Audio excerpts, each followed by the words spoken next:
All right, y'all. So in the newest Donald Trump news, it's always something with this dude. In the newest, latest and greatest Trump news, it's always something with this dude. Trump came out and said that he's eliminating Section 8 housing. Boy, when I tell you, this dude is,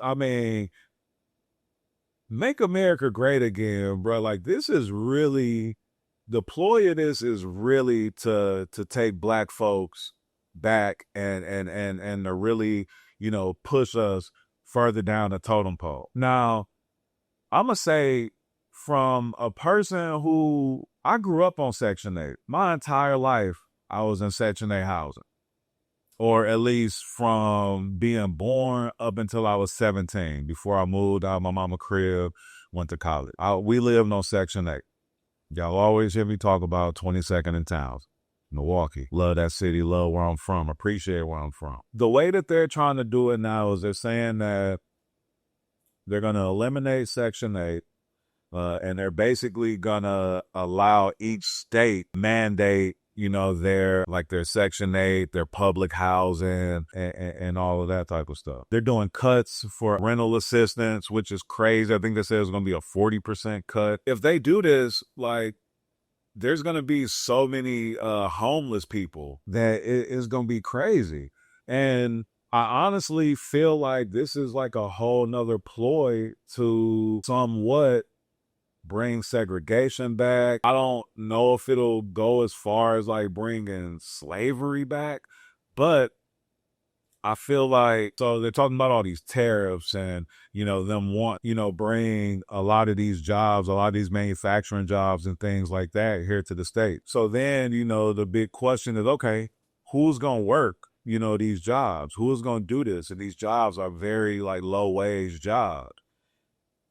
Now, when I see that they're about to eliminate Section 8 and housing assistance, there are going to be so many people desperate for work and desperate for more work so that they can actually afford housing that this could potentially force people into, different types of labor jobs that they may not be suited for, may not want to do, may not have the ability, to actually do. Which is actually scary because, again, it kind of sounds like, modern day slavery is upon us. And when I talk to, a lot of people in the older generation, people that were around and that, helped push for a lot of the civil rights that we have now I understand even more why so many of those people, were being frantic about, if Trump won this next election and actually, got that seat in the White House and what he potentially could do, because, he's doing a lot of these things that when I was having the conversations with some of those older people that they were in fear of, it's crazy. I think they said that now basically you have 2 years to be able to be on government assistance or housing assistance, which I think about it. I think about this. Like I said, I grew up on Section 8 housing. So if this was done while I was growing up, I seriously would have been homeless. There would have been no way. I mean, my mom worked at WIC. My mom worked at WIC, she helped, underprivileged women, or low income women who had children be able to get formula and food and, different things like that. So she worked 40 hours a week. I couldn't imagine if, we would have been in a situation where she would have had to also work on the weekends, or if she would have had to take another job, working at night also, you know what I mean? Because who knows, what I would have been out in the streets doing and what I would have gotten into. So it's crazy to just see, how all of this is coming about and everything.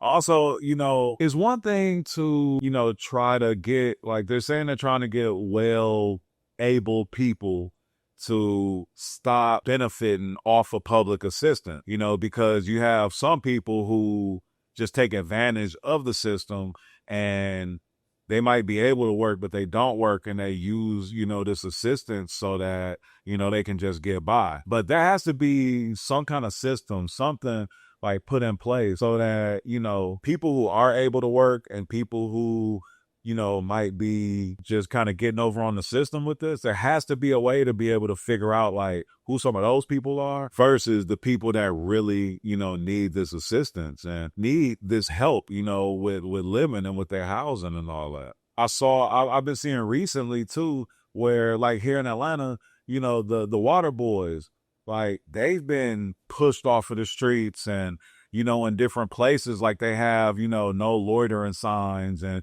if you get caught actually, buying water from some of the water boys, they could get arrested and you could get a fine. So, some of these kids is selling water to help their moms with rent. Some of them is doing it to, buy football equipment, sports equipment, different things like that. So it's just crazy, just where things are going to. And like the homelessness in Atlanta is so big. I mean, I lived in LA, and, in LA, you got Skid Row. And so you see people on Skid Row, this section in downtown where, a lot of drug addicts, a lot of homeless people are, and they all living like in these tents and all that. LA is multiple sections, homeless people, living all over. But here in Atlanta, I have to say, I see homeless people everywhere. Like, man, you go over like by Rice Street, like over, by the courthouse and all that. Like, man, it's ridiculous, man. Like all the tents that you see, you know what I mean? Like you go by the Greyhound station, you know what I'm saying, over there by Magic City. A lot of homeless people there. They got a section here that they call Tent City, like where right when you get on the highway, I think it's 85. I think it's by like Pryor Street. I think. Don't no catch me lying. But there's a whole area where like right under the bridge, like when you get on the highway, I mean, it's like a whole sea of tents. And it's crazy, man. It is, it's sad to see if they, make all these changes to, public housing and public assistance and housing assistance, then we're going to see a lot more of that. And it's going to be real dangerous out here, because folks going to be doing what they got to do, to get by. So, I'm really wondering like what the plan, what the strategy is, to try to make sure that this homelessness, issue doesn't grow even more, because we need something in place, man, because for real, like it's going to be like the purge out here. Like people going to be out here going crazy. It's going, I'm honestly scared to see what's going to come about with this, because there's going to be a lot of people that's hungry, a lot of people that's in need that are going to be, doing things out of desperation. So we need to, we need to figure this out. And I don't know what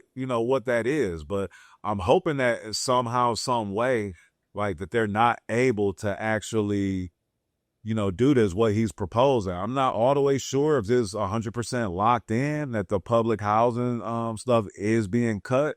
But I really hope that there's a way that they could prolong this and come up with a strategy, because if not, it's going to be real dangerous out here in these streets. So, man, y'all be safe. Man, just stay prayed up. And that's real spit from your boy Spit. Yes, sir.